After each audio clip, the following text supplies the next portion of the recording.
right, let's move on to Braves Nationals. Braves Nationals. Ian Anderson versus Patrick Corbin. This total started juiced to the over minus 9 at minus 120 at Bet365. Is now under 9 at minus 120. This opening line at Bet365 was minus 130 for Ian Anderson and the Braves, now minus 125. Corbin 2-4, 4.34 ERA, 1.47 WHIP. Ian Anderson 2-0, 2.40 ERA, 1.07 WHIP, but he's having difficulty going deep in games. And Pete, interesting side note, and I know we don't have time really to wax poetically, but our guy, a Lowbagger who loves you dearly, Dean Williams, he was Ian Anderson's catcher growing up because caught him for 100 different ball games, and very, very proud of his buddy Ian, who's looking so good. 70 Fahrenheit. Fucking Lowbaggers come with some unexpectedly impressive resumes. You know what I'm saying? Totally. Some guys, I remember the guy who's like friends with Steve Matz. He's like, let me tell you about Steve Matz. He's my best friend. I'm like, damn. Yeah, tell us about him. Shit. Yeah. You know what I'm saying? Well, I'm glad I only have mostly good things to say about Ian Anderson then. Yeah.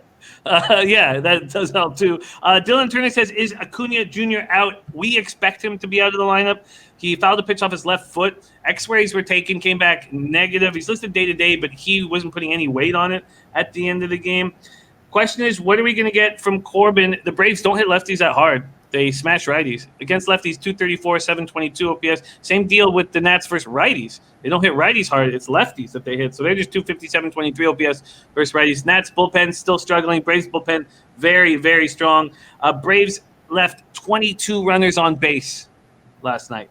22 runners on base. And Corbin was beaten last out by these Braves. 5 runs, 5 in the third. It was only the second time Nate starts that Corbin has allowed up to 5 runs. And this is the 4th major league start for Ian Anderson. Pete, are you making a move here, Braves Nationals?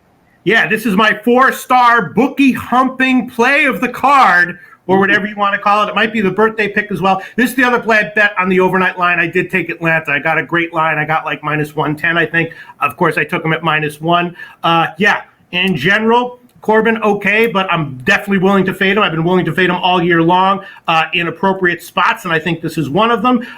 Definitely impressed by Anderson. And, if this had been minus 140 or minus 150, I might have hesitated, but at like minus 109, I think is what I got. No hesitation. I did take Atlanta, and if it loses, that's fine. I thought I got a great number. Market's moving that direction, and this is the other game I hit on the overnight line. The Braves and Ian Anderson, interesting, very, very interesting. Ron Crawford's spreadsheet plays hitting at such a high rate. Also, spreadsheet Braves M13 doing O's Atlanta money line at plus 389. Also, Phillies Miami over 9. Twins Indians under 8. D-backs Colorado money line plus 183. Very, very interesting. The first 2 spots up and Adam on the card for Pistol Pete, the under 9 in Orioles, Yankees, and backing these Atlanta Braves. Interesting. Okay, I'm going to put Loshak here and maybe need to tail this spot. Mr. Goxer says full game team total over for Atlanta. Do you think that's the spot as well? That is one of my notes. Yes. Obviously, I didn't hit that on the overnight line, but definitely. Yes, Atlanta team total over and first half team total over, question mark, right in my notes here. Absolutely. Yeah, 4.5 at minus 117 for Gokster. It's minus 115 to 4.5 at Bet365.